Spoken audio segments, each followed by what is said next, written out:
from a family of teachers. Both my mum and dad were teachers, and I remember being a young child helping my mum create activities and resources for school. She was an early years teacher, so I would love to be creative and get involved.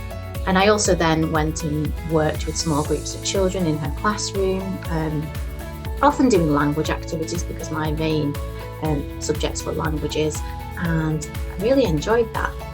So I then decided I wanted to have a little bit more experience of teaching, and I went to live in both France and Italy where I taught English, and I really enjoyed that as well. So when I came home, I decided to do the official qualifications, and I've never really looked back since. I think inspiring and developing young minds is the best thing, and working with so many amazing students and parents is a real privilege. So I'm really glad that I did do that.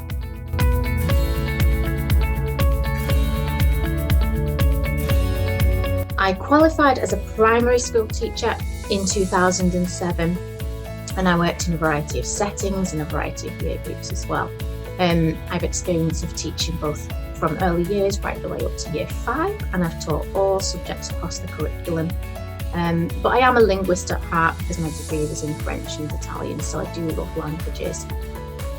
Having said that, I would consider myself to be an expert in phonics, reading and writing, because most of my experience has been in the early years, years 1 and year 2. So I think that I'm quite experienced in teaching those subjects as well. And I have a vast amount of experience both in person and online teaching all of those subjects.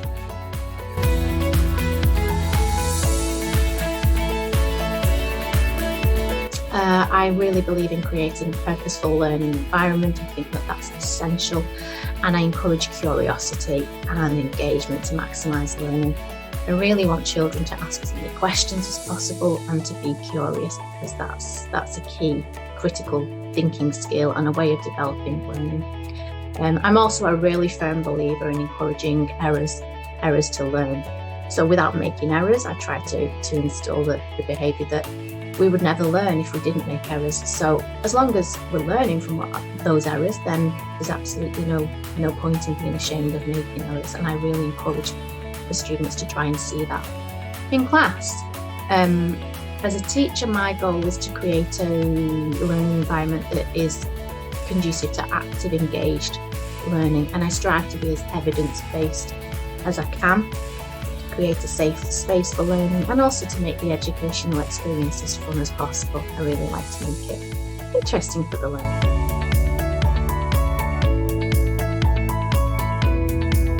Working with young learners, and even more so when this is online, I think it's really essential to engage and enthuse as much as possible. This can be done in a variety of ways. I personally like to use a lot of props, puppets, visuals, and lots of energy. I do think of myself as an energetic teacher, and I'm also very aware that all learners are different, so what works for one learner will not necessarily work for the next. So I try to cater for all learning styles and ensure that all learners are included in the lesson and feel confident as well, confident to voice opinions, ideas and thoughts.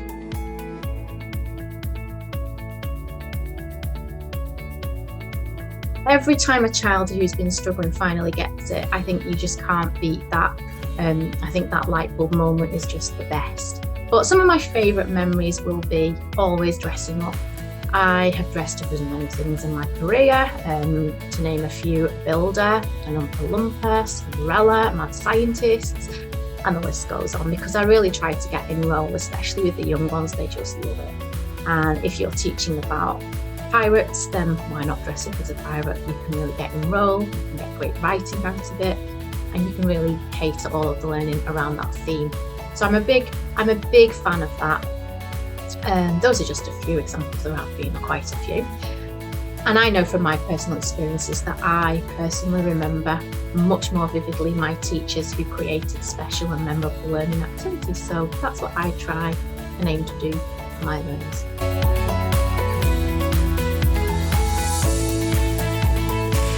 I think working backwards works really well by seeing what you want the learners to achieve and produce at the end, the output, I can then implement the steps into doing that. And I also think it's essential to have a clear objective at the very start and to share that with the learners. Even the youngest learners will like to know what they're learning and how they can get to do the activities to the best of their ability. So I think that's really important to share what's being taught in the lesson and what they're supposed to be doing. I also try to plan for as much student participation as possible, and active learning is delivered is a meaningful and engaged time.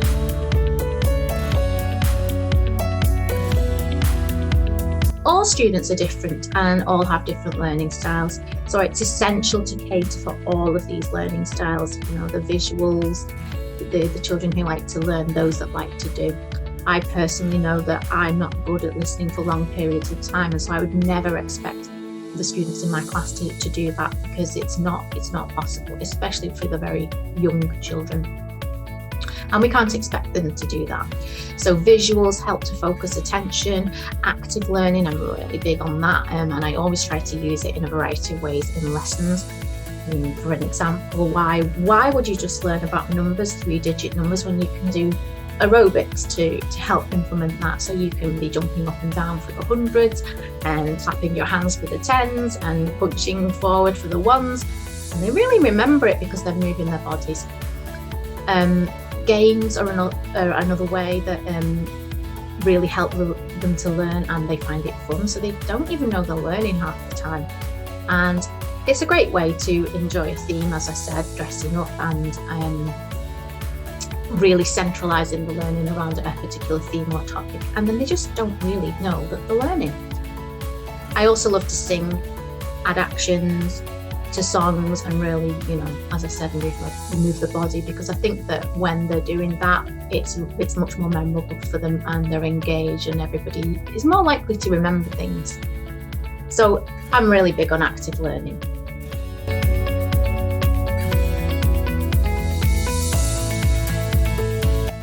I think having a fair bit of experience of online teaching, the ability to adapt is essential, because it's so much harder to deliver a lesson and everybody understand first time online, because you can't always see what they're doing. They don't always engage as much as perhaps in the classroom.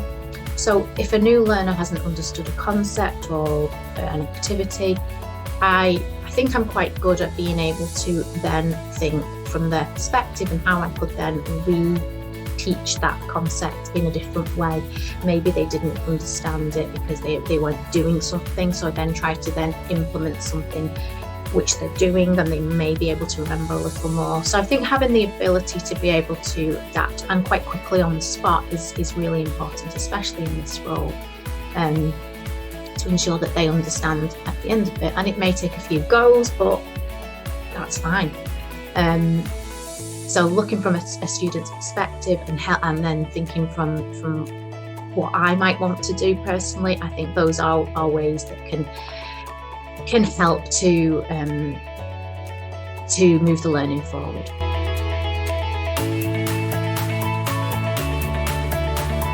It's very important to stay up to date, since things within education can change a lot and very often. Therefore, I'm a great fan of sharing ideas and best practice and changes with other professionals, and that can be done face to face. I have quite a few teacher friends who I go out for dinner with, and we end up discussing education, but it's really useful to share those ideas.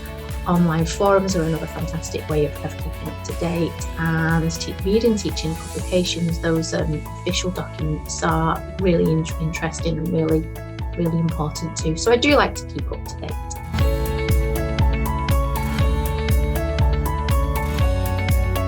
My favourite thing, as I think I've mentioned, is when the students finally grasp a concept, and it's that light bulb moment. It's just incomparable to anything else. They're like, yes, I can do it. And you just feel so proud. Also, the relationships that we are so lucky to be able to build with our learners. I think that it's a wonderful thing, and we really get to know our learners really well, especially here at UKVS, because we're in such small class sizes. So I think the relationships we build both with our students and our parents is fantastic. Challenges. include keeping the youngest learners very engaged. I think in the classroom it's a little different because you can do many more things than perhaps you could do online. So I think in an online setting, you have to be very animated and very enthusiastic, much more so than you would be perhaps in the classroom, because that's the key to keeping their attention. You can see if somebody's attention is drifting off, and you can then try and do something to bring them back. And also, you can't always see what the students are doing behind the screen, so it's really important that you can keep their attention, because otherwise they could be doing something that's not very purposeful, and that's not very effective.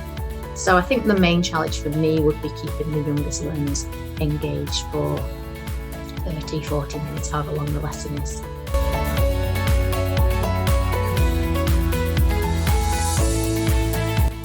I have now worked online for a while, so I have gained a lot of experience of what works, what doesn't work, what works with some learners and not with others, because I've spent quite a lot of time working online recently. I have always taught face-to-face before working online, and I think that it is very different, as I've mentioned, in how you can conduct particular activities, but there are certain really great things that I also think are fantastic about working here at UK Virtual School in comparison to other places. I really love the ethos here and the importance of developing a growth mindset rather than a fixed mindset. I think the monsters that are incorporated and we use in our lessons are really vital, and embedding those values into all of our lessons, the ability to ask questions, the ability to innovate, they are really useful, and I do see the students really using those in a positive way. I think that the small class sizes are also a really big advantage because you can really cater learning to particular needs and hobbies and interests, and you can also spend a little bit more time with the learners because there's only a few children in each class. You haven't got a class of 30, and that's impossible to do. So I think the small class sizes are a really big advantage. It's so much different being able to have a class of 6 or 7 than a class of 30. And I think that everything that's done here is done for a strategic reason, and I think that the whole approach really works well.